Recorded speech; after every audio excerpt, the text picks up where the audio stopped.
when I won and did really well, I had a certain emotional charge through my body.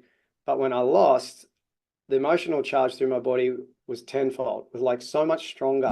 You got to treat every little lead like a little, seed in the garden that you're going to nurture and really look after, and don't overcook it. Just keeping in mind that every bit of marketing can always be made better as well. So I think anyone with marketing should approach it in a kind of a hungry but humble way.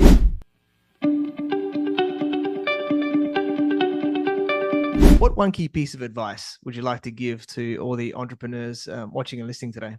I'd say your focus is your real power.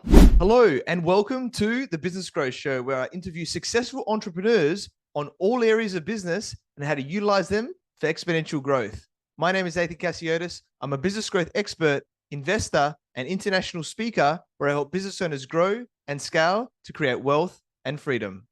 Today, I have an awesome guest. His name is Christo Hall, and he's the co-founder of Basic Bananas, Australia's leading marketing mentoring organization for business owners. And from professional surfer to renowned entrepreneur, Christo is regularly featured in a range of media for his creative marketing and business ideas, including The Today Show, Channel 9 Live TV, a regular on radio, including 2UE and 2GB Radio, Virgin Inflight Entertainment, TEDx, and many more. And he is the author of his book, Beyond the Break, and co-author of two #1 international best-selling marketing books, Perception and Bananas About Marketing. He has presented on business stages all over the globe, and Chris has developed a reputation for being a highly sought-after business mentor, having assisted in adding millions in additional revenue to his clients' bottom line. And he has a sixth sense for business and a unique ability to go from big picture visions to the finest of details. Christo was a professional surfer for 9 years, competing on the international circuit, and won the Australian Masters National Surfing title in 2022. Welcome, Christo Hall. Thank you for being on the Business Growth Show. Thank you. Thanks, Nathan. Awesome to be here. No, appreciate it. Looking forward to having an awesome conversation and sharing a bunch of knowledge with your audience. Yeah, thanks definitely, mate. I'm sure it's going to be awesome for everyone watching and listening today. So you are a successful entrepreneur. So for those people that don't know who you are, just tell us a little bit more about you and your journey. Yeah, so my journey, I guess a summary of my journey back in the glory days, I was a professional surfer full time out of school, and then got into some surf industry businesses. So while I was still competing, I sort of started to do business in parallel, where I ended up with a surfboard manufacturing business, which we sold to surf schools, those big, soft, sort of blue, yellow, pink, rubbery feeling surfboards that you see around in holiday destinations. And we produced and sold to surf schools around Australia. We became the biggest manufacturer here in Australia, and out on the northern beaches of Sydney here, we sold to surf schools because they'd buy boards in bulk. They'd buy 30, 40, 50 boards at a time. And then some other surfing labels, which we distributed. There was an American label out of the US, which we distributed in Australia, and then sort of sold the rights to that. And I got into building websites and sold a few. And I realized I liked more kind of how to, I guess, get the phone ringing and sell more rather than get caught up in code. So it was right about the time when WordPress was kind of becoming a thing, and it was like a blogging platform at first, and it sort of just started to use it as a website platform. I was like, oh, this is way faster. You can whack up a website in minutes, and so I really just got excited more and more about the internet marketing side of things, and that was about 2008, 2009, and ended up mentoring a few people, for private colleges and things, started asking me to come and, hey, share what you're doing with your own surfboard businesses, with your own businesses, and then what I was teaching other people, basically to help them grow their business, get the phone ringing, get more customers. And one thing led to another. Ended up presenting at a University of Notre Dame in Sydney to their marketing students.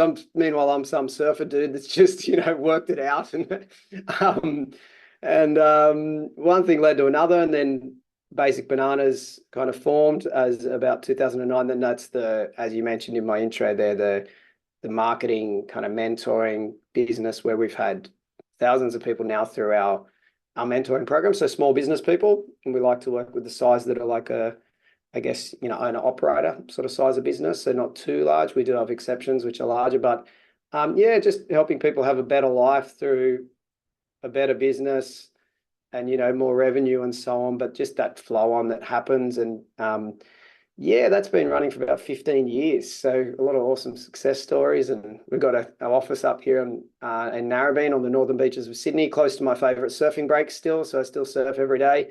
Part of my preparation for talking with you today was going for a surf. I have to make sure I have my morning. I'll be the best version of me throughout the day. And yeah, that's the quick version. Summary, but yeah, traveled. We grew Basic Bananas, just so people know what it kind of is. And I know there's a lot of sort of business mentors or marketing mentors out there. We do things different. We do have an office, Sydney's Northern Beaches, as I mentioned. Prior to the pandemic, we had 36 staff. So we grew pretty rapidly prior to the pandemic, around 2015, 16, and like rapidly, where I was even kind of panicking a little bit. It's like, oh my goodness, this is like what? Even this would sound a bit weird, but like even points where I'd like look at money coming into the account, and I was genuinely getting like a bit of anxiety, like, oh my goodness, am I responsible for this? And like, I hope it doesn't crash, and I end up, and then adapt and get comfortable with that. And so we grew pretty big. We had team facilitating face-to-face workshops in 7 cities in Australia, in Auckland, New Zealand. We had 3 cities in Switzerland, a couple of cities in Sweden, about 5 cities in Canada. US, we had probably 8, 9, sort of varied. We'd have on and off events, but we did run throughout California, Texas, Oregon. So we had a lot going on.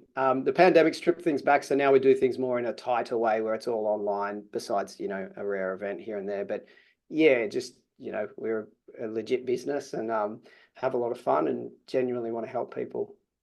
Yeah, awesome, mate. Thanks for the backstory, and yeah, if you got to do your surf, whatever it is, right, for the sport, the mindset, and yeah, I'm sure it's a lot of good fun. And the Northern Beaches are really awesome for the people that don't know, that are not there, but really cool, mate. So yeah, and congrats again, for winning your national surfing title, in 2022. It's a big achievement, right? No matter what title like that. So and let's delve into this a little bit more, because I know you have your new book, Beyond the Break, right? And I know that in there you've shared a lot of lessons that you've learned from professional surfing, which have been applied to business. So I'd love to know more about this and how you can help us.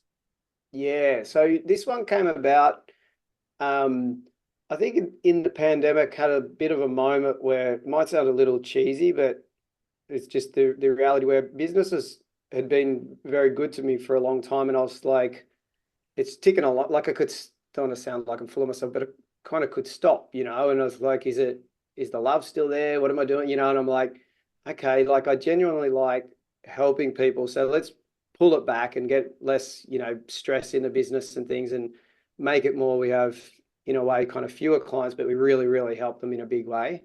And marketing, you do marketing over and over and over and over. And a lot of the strategies are awesome. And I love to see people's revenue go up. But as I sort of touched on, I really like it when you see a smile on someone's face. The thing that gets me out of bed in the morning, someone has a smile on their face. I just had this kind of like epiphany moment where I was like, what's my meaning of life? Like, if I continue doing this, what I'm doing for another 10 years, am I going to be satisfied? Am I going to start to feel flat? And I just kind of had this moment where I was like, it sounds strange. I was riding a motorbike at the time. I think that's when you have good headspace, you're like, it's almost like a meditation. And I was like, no, I'm here to serve people and help people's life better. And obviously we can do that in a number of ways. You can open a door for someone and let them go through for you, or give way in traffic when most people try and cut each other off. But I was like, it's my real impact is through business.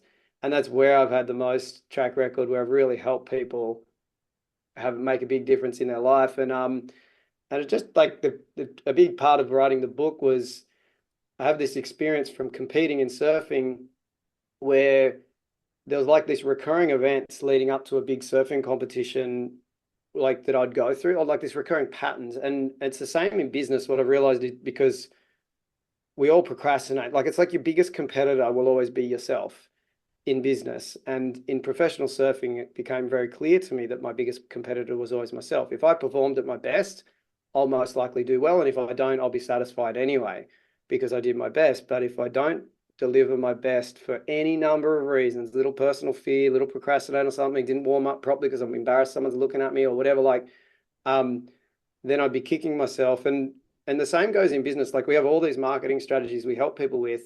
And I can say to someone, hey, look, this strategy, look, this is what it did for someone this week. Here's the extra 20 grand they made in sales or whatever through their e-commerce store or whatever. And the person might still not do it.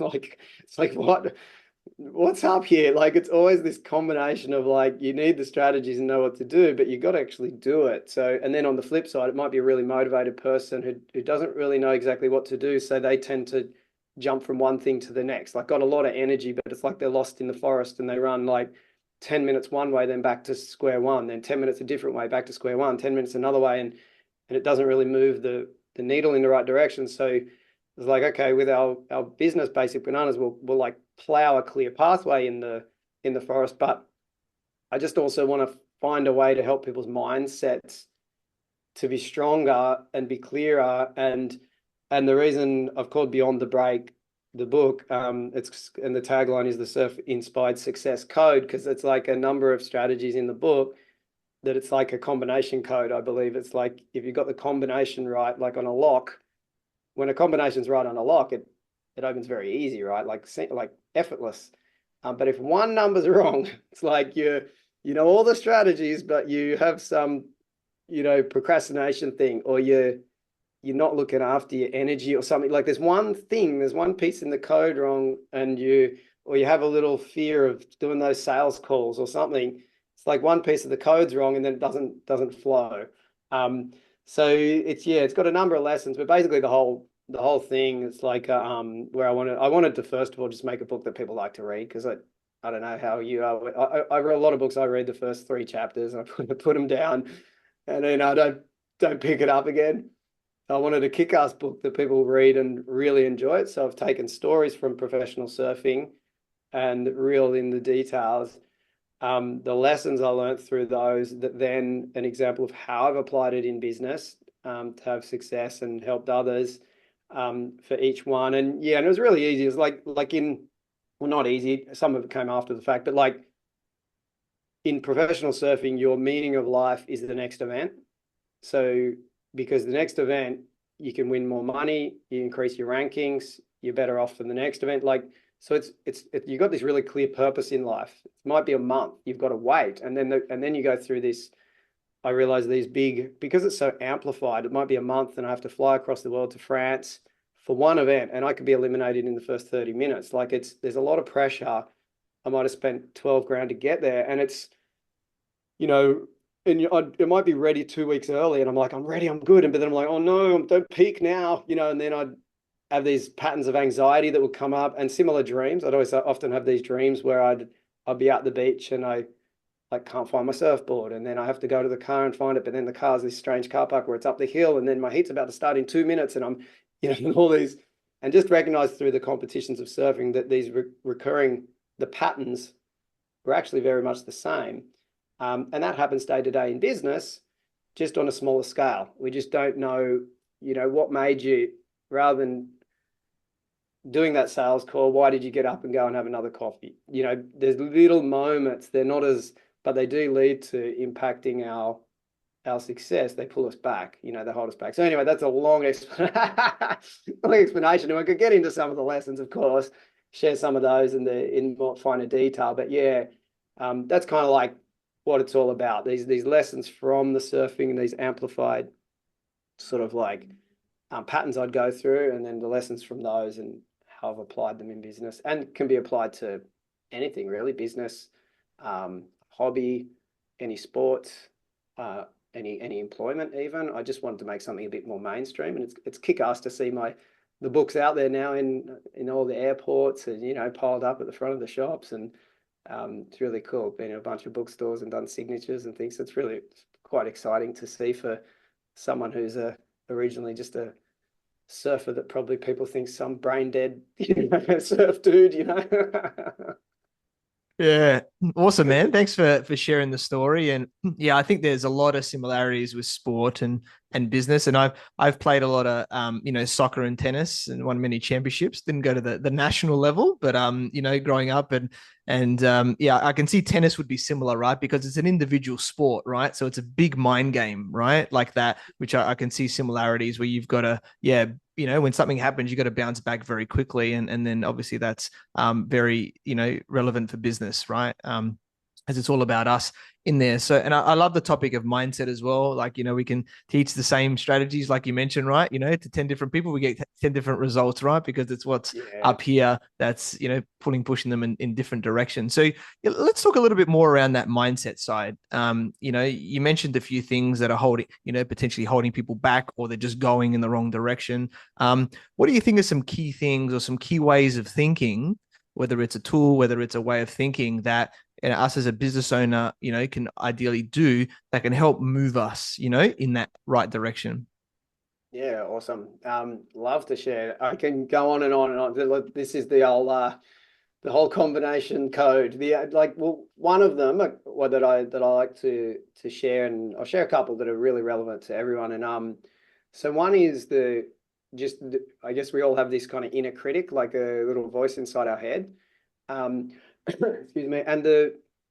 So for me, a surfing event might be coming up. There was one example where I competed against I shared in the book where I competed against a 2 times world champion. His name's Tom Curran, and he was kind of like one of my idols as a kid. Just posters on the wall, and like a god kind of thing. And by the time I competed against him, funnily I mentioned France before. I was actually in France, and I had him in my heat. So a heat is like 4 surfers competing against each other. 50% get through, so 2 get through, 2 are out of the event. And I was like, I couldn't believe it. Like, I'm like, oh my goodness, he's in my heat. And he was kind of older at that stage, whereas I was in my prime, but still he's one of the best to ever surf, and I just like people arrived at the beach to watch him, like this overwhelming crowd appeared. And I'm thinking he's against little old me, who the hell am I? And my little voice inside my head started to come up with all these things. Who the hell are you to be against this guy? This is embarrassing. Don't screw up. There's news people showing up and everything to look at him.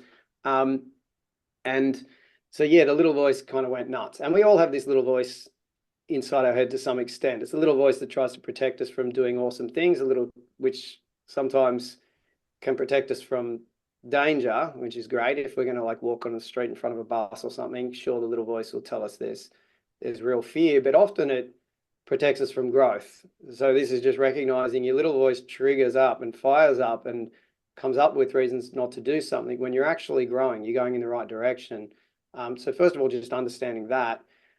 And it would come up with things like, like I was touched on before, you got to make some sales calls. So it's like, oh, I'll do those later. I'll do that tomorrow. I'll just check my emails first. And the email's just like a procrastination strategy, and then, or even exercise is a good example. So it tries to protect you from exercise, your little voice. I call my little voice Bronco. So he has a name.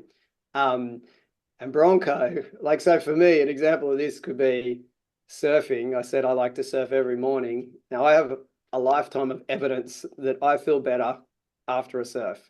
I'll be a better person. I'll be happier. I'll feel healthier, everything, and refreshed. And the longer I stand and look at the surf, the more likely I'm not to go out, I should say. Like the more likely I'm not even going to go in. So, and even if it's amazing, and I live on the beachfront, I can stand there and look out the window. It's not hard to go surfing. It's very easy. I can put my wetsuit or my board shorts on inside, go surf, come back straight in the hot shower. It's very easy. And but even if the surf's amazing, if I stand there and I stare at it, I might, consciously say something like, "Oh wow, the surf's great today. It's pumping. Look at this." And then if I stand there, the little voice will come up. Bronco will come up with something like, "Yeah, it's a little bit crowded though." And I'm like, "Oh no," And the longer I stand and look at it, the smarter Bronco gets at finding reasons. Maybe we'll go have a coffee. We'll just chill out for a while till we run out of time and then we can't go. So just understanding that we've all got the little voice. One thing I do like to do is, it might sound a little strange, is give it a name. refer to it as something. So I call it Bronco, and understanding that Bronco's there to protect me. However, Bronco gets a little confused and tries to protect me from doing awesome things, and great things. And the good news is when Bronco's there, I'm actually doing the right thing. So I should have the inner critic firing up. You're too old. You're out of place. What are you doing this? You're not educated enough, not smart enough. Now, like all these things we come up with. And another strategy I found is if you try and ignore it, it often gets smarter and louder, as I mentioned. So instead, even just acknowledging, maybe not out loud, because people might think you're crazy, or you're crazier than you are anyway. but just internally, I'll say like, thanks Bronco, but I'm going to do this anyway. Thanks for trying to protect me, Bronco, but we're going to do this. And it's a good one to keep in mind if you have important events in business, life, hobby, whatever, where you do get a bit anxious, and keeping it in mind in those moments, because that's when it really fires up the internal voice, and acknowledge it, and say, thanks for trying to protect me. We're going to do this anyway. Often you can, obviously, if it's something that you could be physically injured, then maybe you want to listen to your internal voice a little bit as well. And a second strategy just on that one is I like to rename it. So I have another name that I often use for my internal voice where I intentionally say, let's do this Jim. Now, Jim for me, I'm referring to Jimi Hendrix. I love to read. I have a bit of a fetish for rock star biographies. I've read hundreds of the things.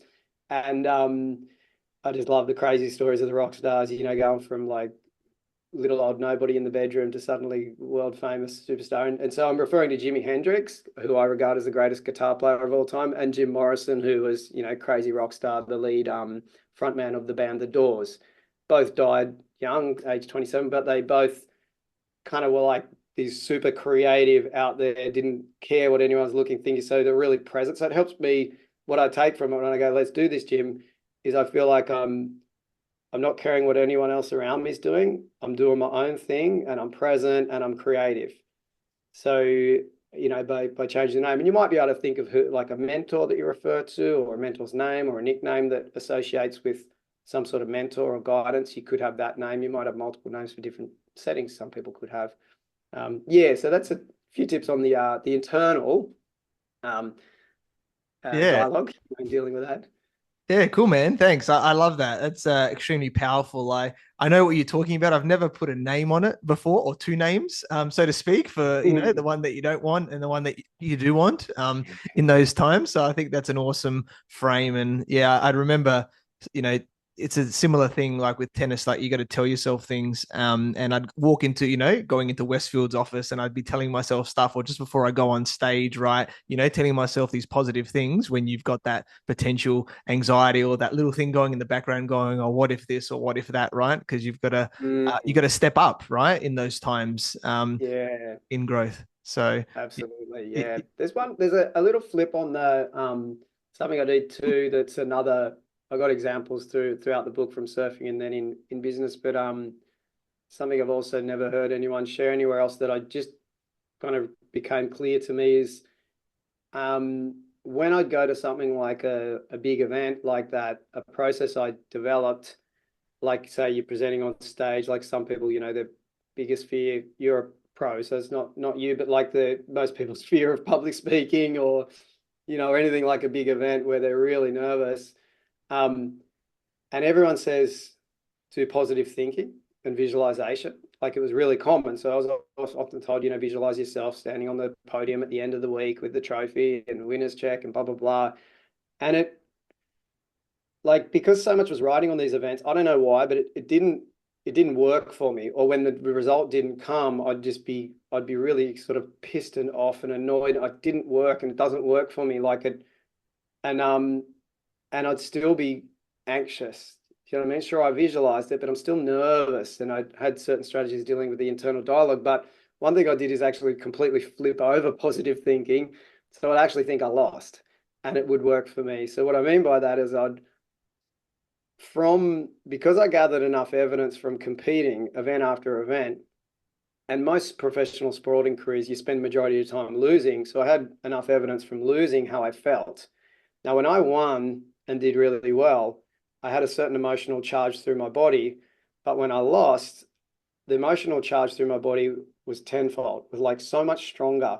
Even now, I sometimes, like, might sound crazy, but I'll lay in bed sometimes still thinking about an event I lost 25 years ago, and it still stings me. And I was, why did I let that guy get that way? Why did I paddle that way? Why did I not cover that guy? Like there's the emotional charge from losing is so much stronger. And so the emotional charge is the same from stuffing up.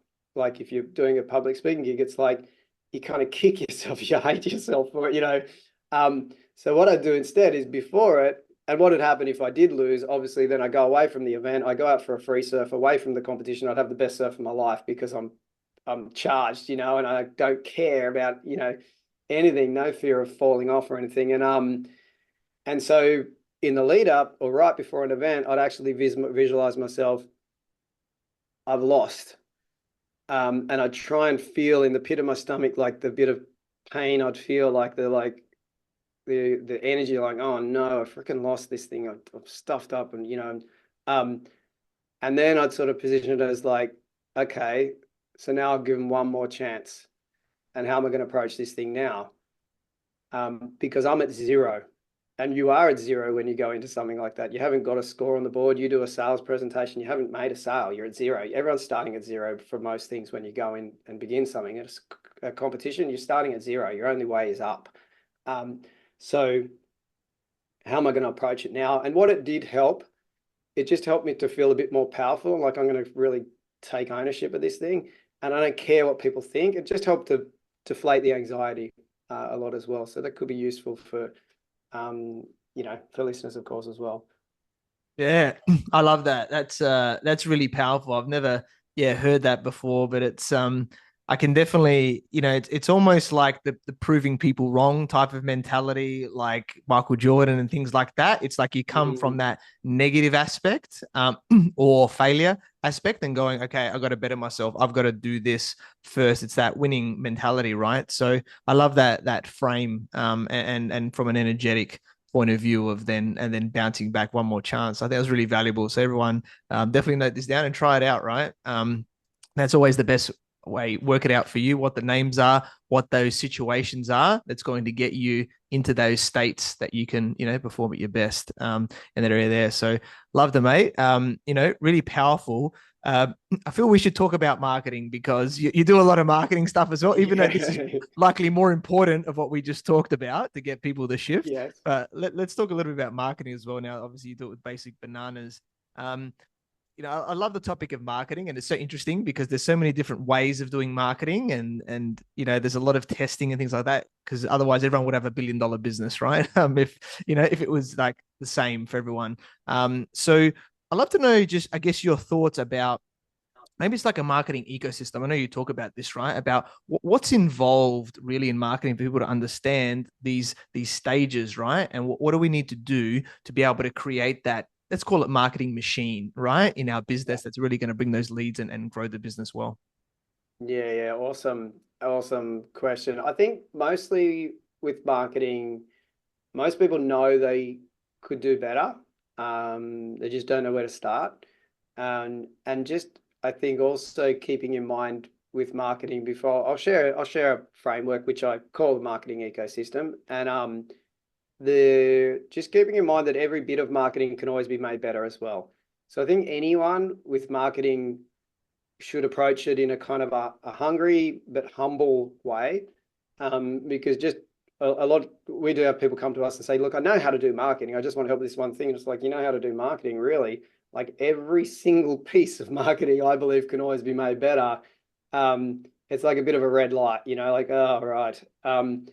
We've got to continually be learning and implementing and finding new ways to do things. But just an approach that we use with pretty much every business when we work with them, we call it the marketing ecosystem, and it's applying a bit of a framework. So we basically draw up like 4 columns, but you got to have like a traffic. So in the first column we call it traffic, and traffic is really you want to list out, and so just keeping like, this is almost like an overview. So we have big like whiteboards.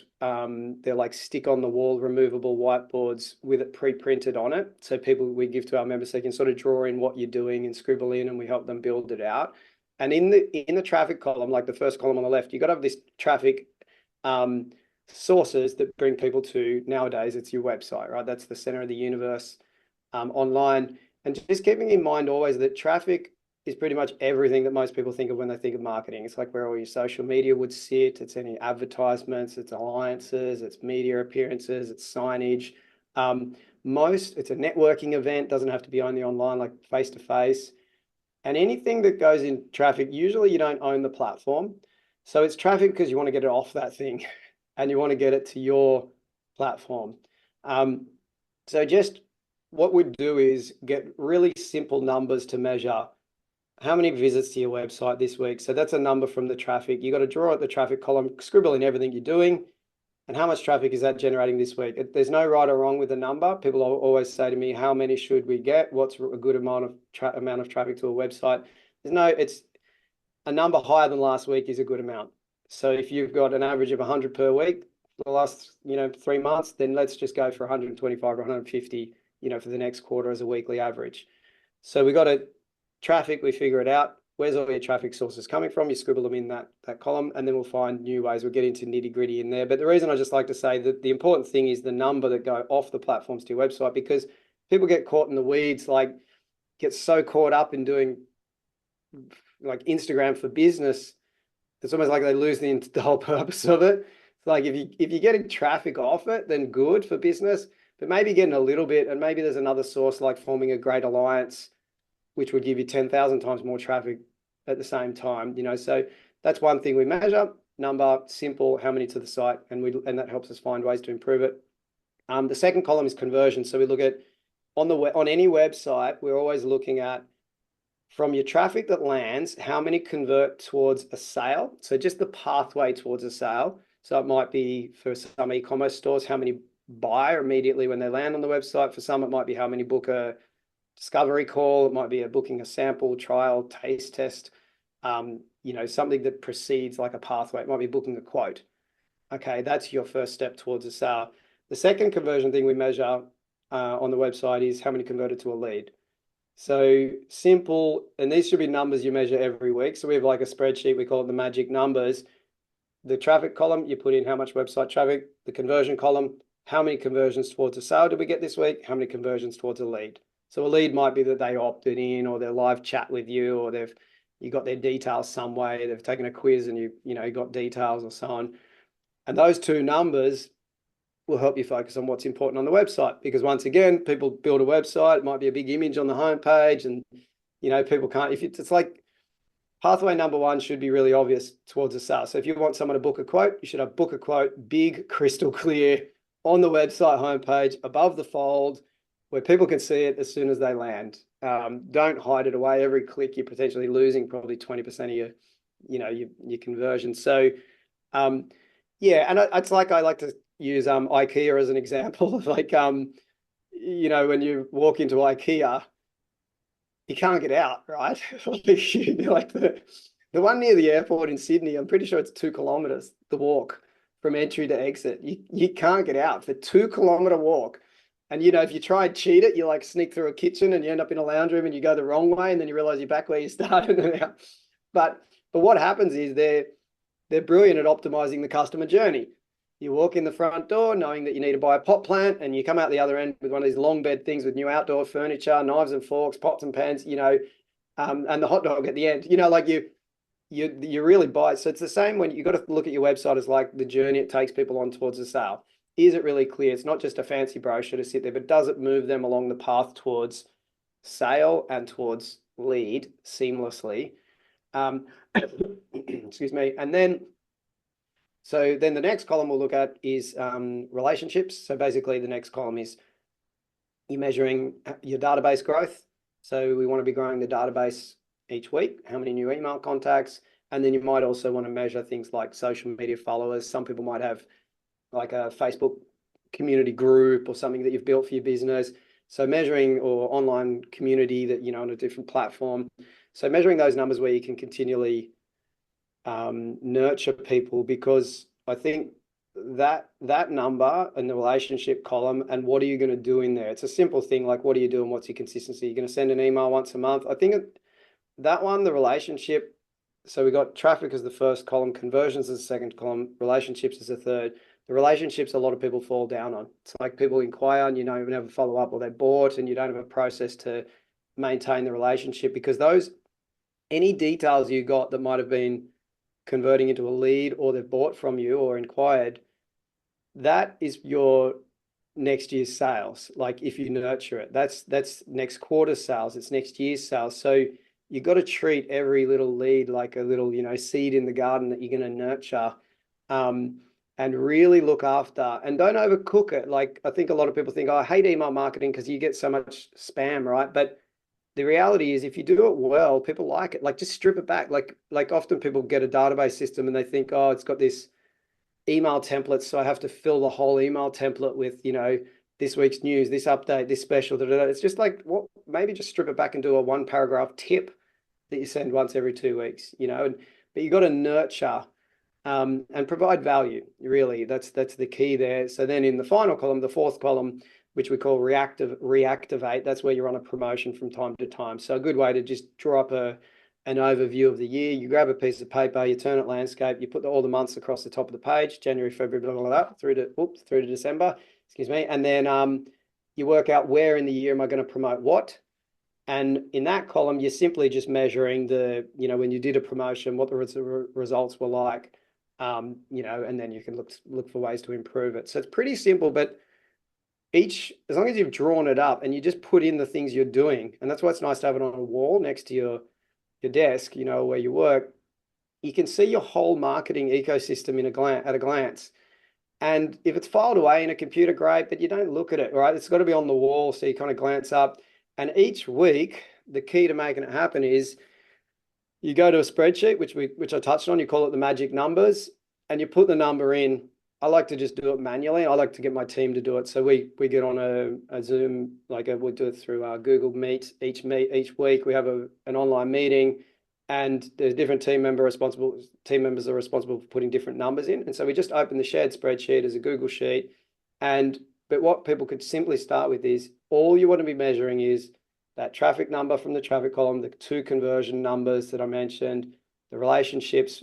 Are the numbers growing, and are you consistent with your mail out, monthly mail or fortnightly mail? And then when you run a promotion, the things you need to measure, that will vary a little bit. But what that will simply do is pull your focus to what's important.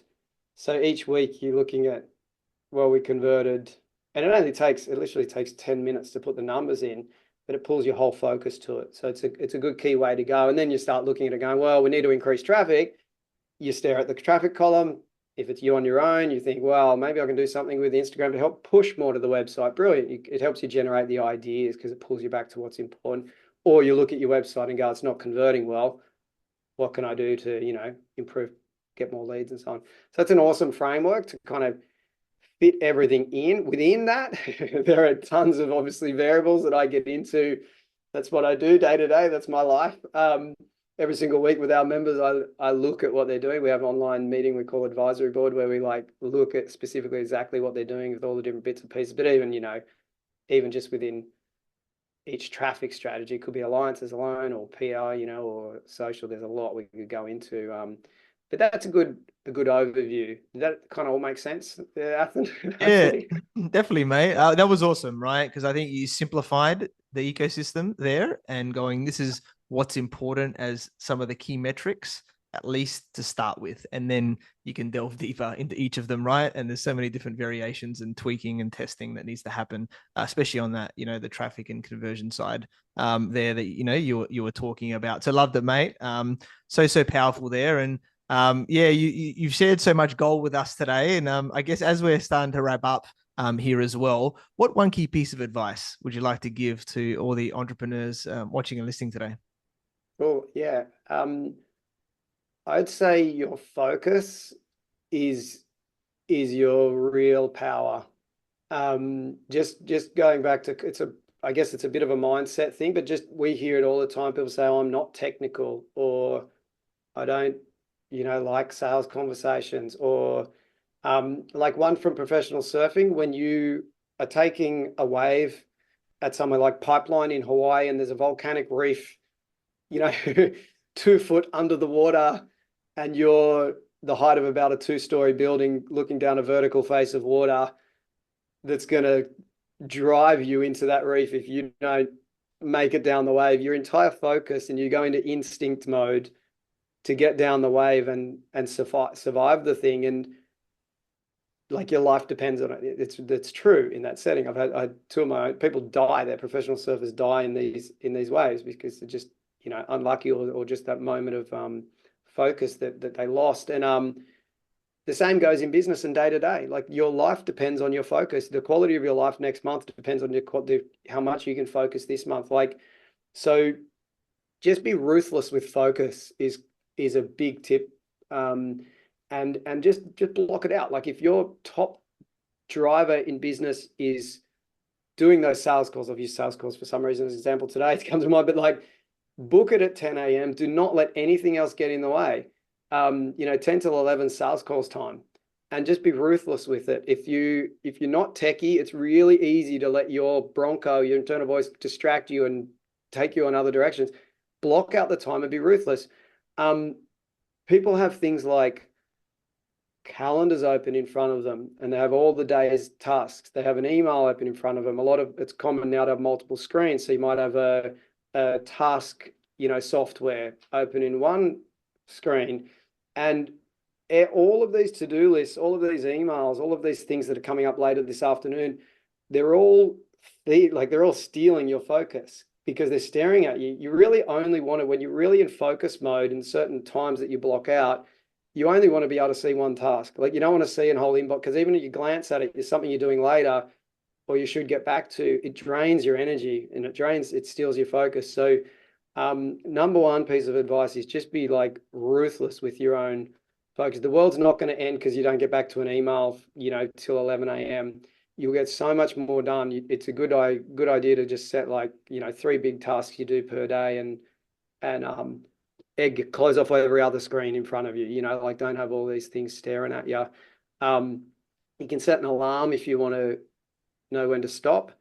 And a good little tip can be sometimes things just like post-it notes. So simple, you write one task on separate post-it notes, you stack them up, you got your 3 top tasks, you put top post-it note on top. It's only got one task written on it. When you complete that, you rip it off, and there's the second task, till you do it to completion, peel that off. Then you can see the next task, peel that off, just so you can only see one thing at a time. Because I believe your life depends on it. Yeah, love it, mate. Completely agree. And love the examples there, the simplification and just that one, post-it note on top of each other to keep that distraction out, not just from the electronic way, but also, the physical thing that's in front of you as well. So awesome, mate. We connected through our networks. I learned about your awesome journey from, being a professional surfer to a renowned entrepreneur.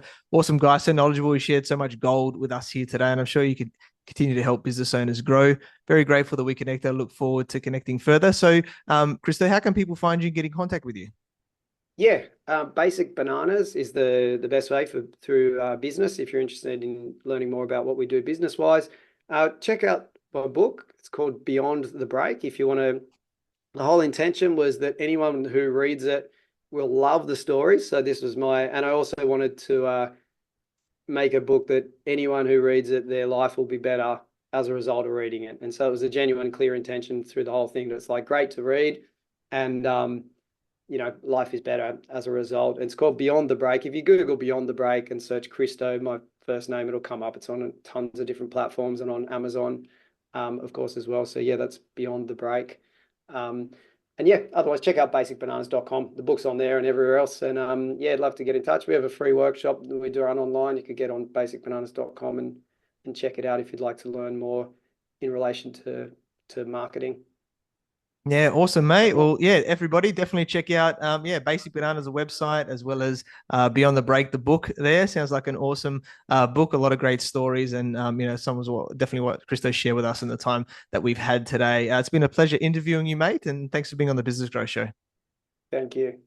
Thank you everyone for watching and listening to this show where we talk about everything on business growth. And please like, subscribe, and leave us a 5-star review. You can find me on LinkedIn, Facebook, Instagram, and YouTube as Ethan Casiotis, or visit my website, ethancasiotis.com. If you want to grow and scale your business, you can reach out to me on any platform to see if we're a good fit. I completely agree with you, or do I? The only way you know is if you tune in next time. So until next time, remember that our business grows when we learn skills and take action using them in spite of fear. So remember to design your growth and results.